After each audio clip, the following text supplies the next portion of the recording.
We start at the Parliament yet again on this Friday as opposition lawmakers continue to call for the impeachment of the President. Our political correspondent Lee Shi-hoo is also on site and joins me on the line. Shi-hoo, what is the latest there? Yes, Sunny, a large crowd of mainly opposition lawmakers, journalists and other members of the National Assembly are gathered at the Parliament's main entrance, chanting and demanding the impeachment of President Yoon.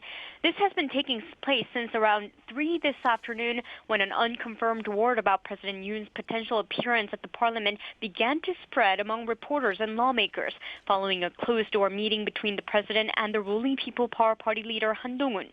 The two reportedly met at the president's official residence in central Seoul this afternoon. Han was seen leaving the parliament in the middle of a ruling party meeting to visit the president at his home. There was speculation that the president was persuaded during the talk to visit the National Assembly himself, but there has been no such appearance yet. Han hasn't spoken much about the details of the talk, but said that the president isn't planning on any special actions. Right, and Shi-hoo, speaking of Han Dong-hoon, in a surprise turn of events earlier this morning, he shared a shift in the ruling party's stance about the president's stay in power. What more can you tell us? Right, Sunny. In addition to the opposition members of the National Assembly, the members of the ruling party, too, are increasingly voicing their demands for the president to step down from his post. Like you said this morning, Han Dong-hoon, who had previously refrained from pushing for Yoon's impeachment, shared a slightly different stance, saying that the president needs to be suspended from performing his duties.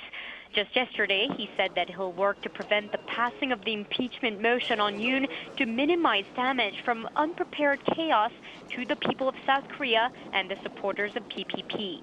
The PPP's advisory committee also released a statement this afternoon demanding the president in the immediate future to explain in detail his reasonings for declaring martial law to the people of South Korea. Now, the main opposition Democratic Party is quite adamant about pushing through its plan to put the impeachment motion up for a vote. Their plan, as announced, is to approve the motion at around 7 p.m. on Saturday, with room for change in time depending on how the situation unfolds tonight. The National Assembly Speaker's office, too, confirmed the schedule is subject to change. The vote could even take place today. Speaker Woo Won-sik warned in an urgent conference that in the case of another wrong decision, like the second martial law decree declaration, the lawmakers would risk all they have to block it. He vowed they will safeguard the parliament and democracy in the country and asked the members of the military and the police in the country to also preserve their dignity as citizens of South Korea. Sunny? I see. All right, Shi-hoo, thank you for the latest on the political turmoil at the Parliament in the aftermath of Korea's shortest martial law.